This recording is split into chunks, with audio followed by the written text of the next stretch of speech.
Donc, déterminer les diviseurs d'un nombre entier. Donc, il y a plusieurs techniques, mais bon, ici, on va voir une technique. Donc, pour trouver tous les diviseurs d'un nombre entier, on réalise le schéma ci-dessous. C'est-à-dire que donc, on écrit le nombre entier dont on veut déterminer tous les diviseurs, et ensuite, on détermine le premier diviseur D1, le plus petit diviseur. Bon, c'est toujours 1 en fait, parce que tout nombre est divisé par 1.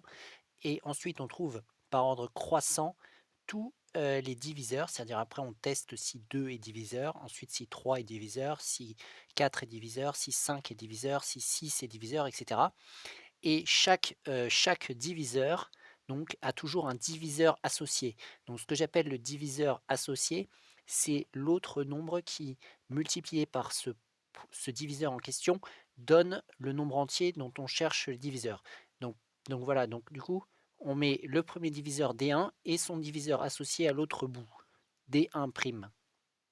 Ensuite, on trouve le deuxième diviseur, D2, et son diviseur associé, D2', on le met juste avant D1', comme cela.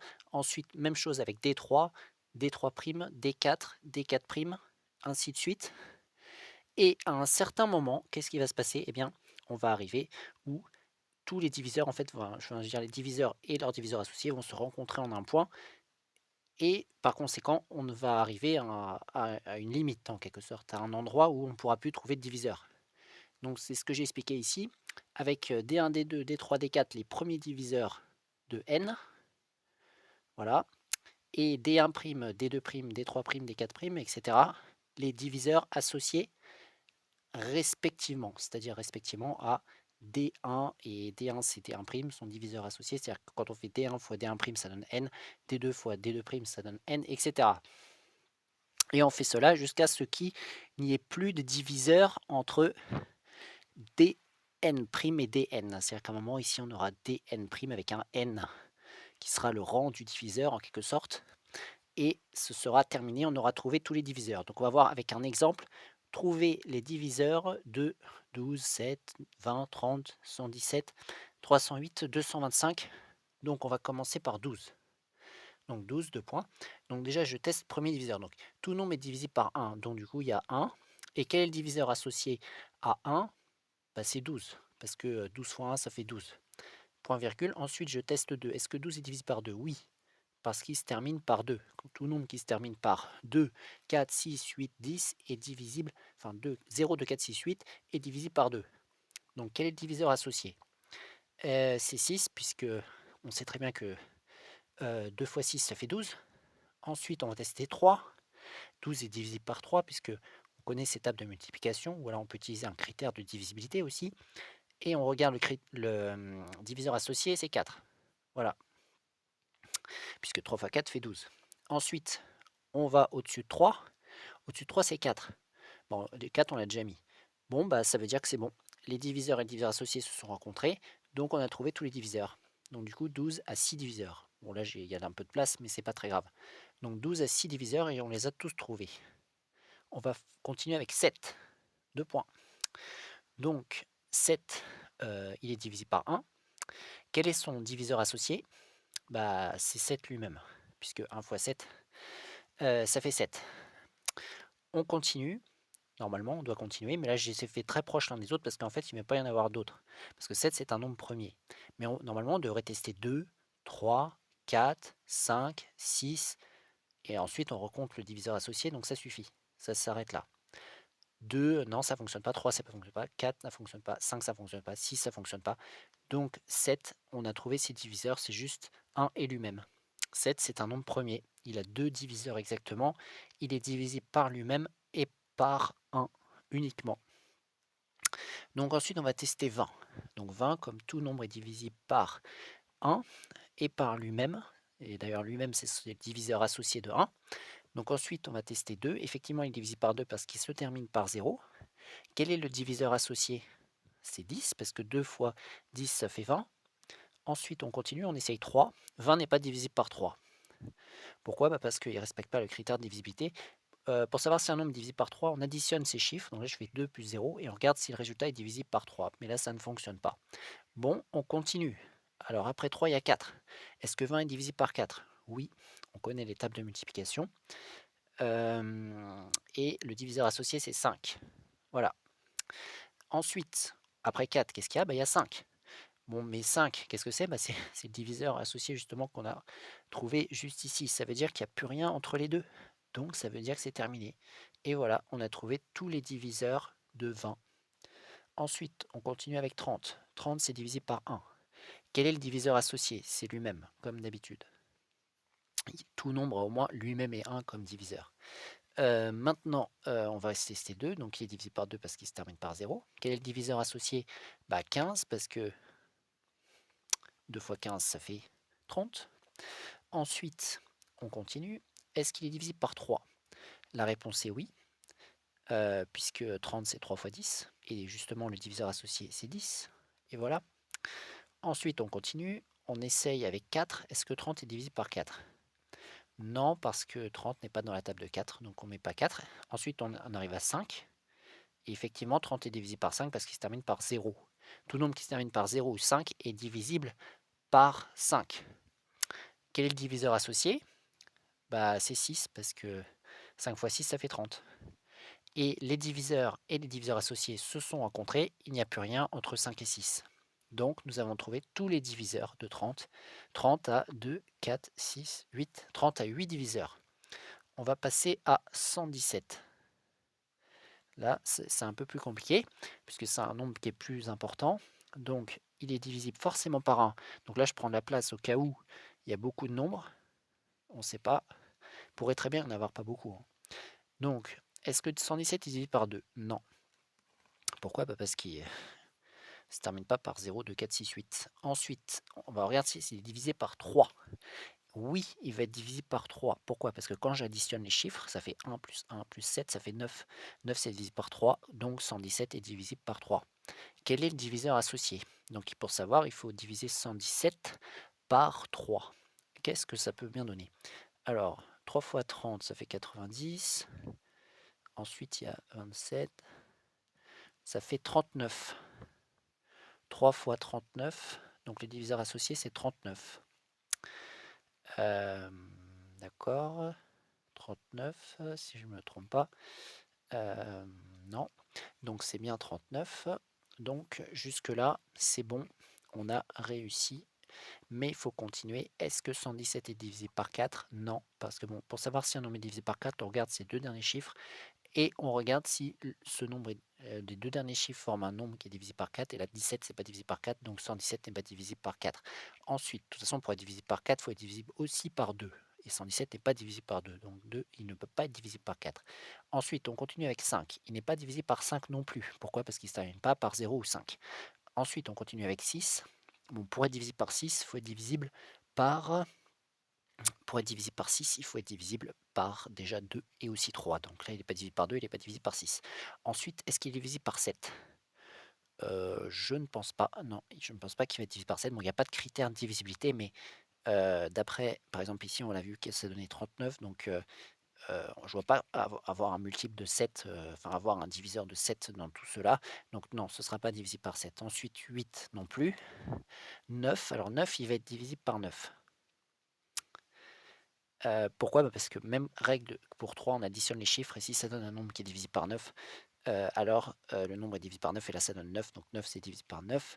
Donc 117 est divisible par 9. Mais alors on va se questionner, c'est 9 fois quoi? Moi, en réfléchissant un petit peu, je pense que c'est 13. Parce que donc le diviseur associé, c'est 13. Parce que 9 fois 13, je pense que ça donne bien 117. Voilà. Voilà, voilà. Donc ensuite, normalement, on n'a plus qu'à tester 10, 11 et 12. Parce qu'entre 9 et 13, il n'y a plus que 10, 11 et 12. Et je ne pense pas que 117 va être divisible par 10, ni par 11, ni par 12. Bon, sinon, si on veut en être sûr, hein, on prend la calculatrice, on fait 117 divisé par 10, on regarde si ça donne un nombre entier. On fait 117 divisé par 11, on regarde si ça donne un entier. Et on fait 117 divisé par 12, on regarde si c'est un nombre entier. Mais ce ne sera pas le cas. Donc, nous avons trouvé tous les diviseurs de 117. Il y en a 6. C'est 1, 3, 9, 13, 39 et 117 lui-même. Donc ensuite, on continue avec 308. 2 points. Premier diviseur, c'est 1. Et le diviseur associé, c'est lui-même, 308. On continue, il est divisible par 2. Le diviseur associé, donc il faut faire 308 divisé par 2, ça fait 154. 154. On continue, on essaye 3. Est-ce que 308 divisé par 3? Non, il n'est pas divisé par 3. Est-ce que 308 est divisé par 4? Oui, parce qu'on regarde les deux derniers chiffres, ça fait 8, et 8 est divisé par 4, donc 308 est divisé par 4. Quel est le diviseur associé? Donc, en fait, pour diviser par 4, donc on va diviser 308 par 4 pour trouver le diviseur associé. Donc on divise déjà par 2, donc ça fait 154, comme c'est indiqué ici. Et on redivise encore par 2, et je pense que ça va donner 77. Voilà, 77. On peut tester, sinon on prend la calculatrice pour savoir. Ensuite, on continue avec 5, donc il n'est pas divisé par 5 parce qu'il ne se termine pas par 0 ou 5. On continue avec 6, il n'est pas divisé par 6 parce qu'il n'est pas divisé par 3, donc pour être divisé par 6, il faut forcément être divisé par 3. Ensuite, on regarde s'il est divisé par 7. Alors je pense qu'il est divisé par 7 parce qu'ici on a trouvé 77, donc je pense qu'il est divisé par 7. Mais la question c'est combien ça va donner quand on va trouver le diviseur associé. Et je pense que ça va donner 44. Après, on prend la calculatrice pour savoir. Mais si on fait 7 fois 44, ça va donner 308. Voilà, donc on avance. On doit encore tester tous les nombres entre 7 et 44 là. Donc après 7, il y a 8. Est-ce qu'il est divisible par 8? Je ne pense pas. Il ne va pas être divisible par 8. Est-ce qu'il est divisible par 9? Non, parce qu'il n'est pas divisible par 3. Donc il n'est pas divisé par 3, pas divisé par 9. De toute façon, on peut faire le critère de divisibilité aussi, on verra.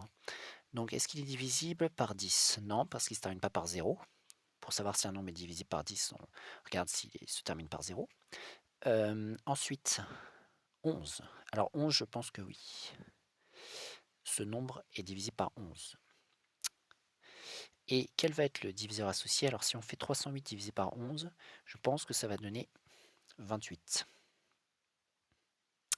Le diviseur associé sera 28. Voilà. Très bien, très bien. Donc ensuite, on continue, on doit tester 12. On doit tester 13, on doit tester 14, on doit tester 15, etc. Je pense que 12, ça ne va pas être divisé par 12 parce que pour être divisé par 12, il faut être divisé par tous les diviseurs de 12 et par conséquent par 3, donc ça ne fonctionne pas. 13, ça ne fonctionnera pas non plus. 14, alors 14, je pense que ça va fonctionner. Donc là, on n'a pas plus trop de place. Je vais écrire 14 ici. Et donc, le diviseur associé par rapport à 14, ça va être le diviseur associé à 14, ce sera donc peut-être 22, si je ne me trompe pas. Ce sera sûrement 22. Voilà. Donc, encore un diviseur et son diviseur associé, 14 et 22. Ensuite, il y a 15. 15, ça ne va pas fonctionner. 16, je ne pense pas que ça ne va pas fonctionner puisqu'il faut être divisible par 8 pour être divisé par 16, donc ça ne va pas. Ensuite, 17. 17, bon, c'est un nombre premier et je ne pense pas que 308 va être divisible par 17. Bon, c'est pas que de le penser, il faut tester, il faut faire 308 divisé par 17, mais ici ça va bien être le cas, ça ne donnera pas un nombre entier, donc 17 n'est pas un diviseur. On doit tester encore 18. 18, ce ne sera pas le cas, parce qu'il faut être divisé par 9. 19, c'est un nombre premier, mais 308 n'est pas divisé par 19. 20, ça ne fonctionnera pas, puisqu'il faut être divisé par 8. 21, cela ne fonctionnera pas, puisqu'il faut être divisé par 3. Donc je pense qu'on a terminé avec, on a trouvé donc tous les diviseurs de 308. Voilà. Et le dernier, 325. Donc 325, donc il est divisé par 1, et lui-même, son diviseur associé de 1. Ensuite, est-ce qu'il est divisé par 2? Non, il ne se termine pas par 0, 2, 4, 6, 8. Est-ce qu'il est divisé par 3? Oui, parce que quand on additionne ces chiffres, on trouve 9 qui est divisé par 3. Alors maintenant, il va falloir savoir c'est 3 fois combien. Donc je sais que par exemple 3 fois 70, ça fait 310. Ensuite, il ne reste plus que 15, donc ce sera 75. 3 fois 75. Maintenant, on continue. 4, ce n'est pas divisé par 4 parce que 25 n'est pas divisé par 4. 5, 5, ça fonctionne. Et le diviseur associé, ce sera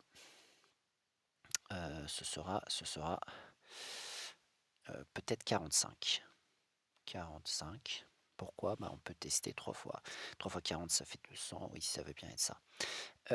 Donc ensuite, après 5, il y a 6. C'est pas divisible par 6 puisque faut être divisé par 2 pour être divisé par 6. Ensuite, 7. Non, ce ne sera pas divisé par 7. Je vois pas 7 dans la décomposition. Bon, sinon on teste avec la calculatrice, hein.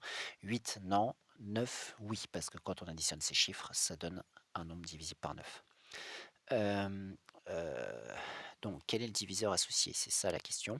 Je pense que ce sera 25. Voilà.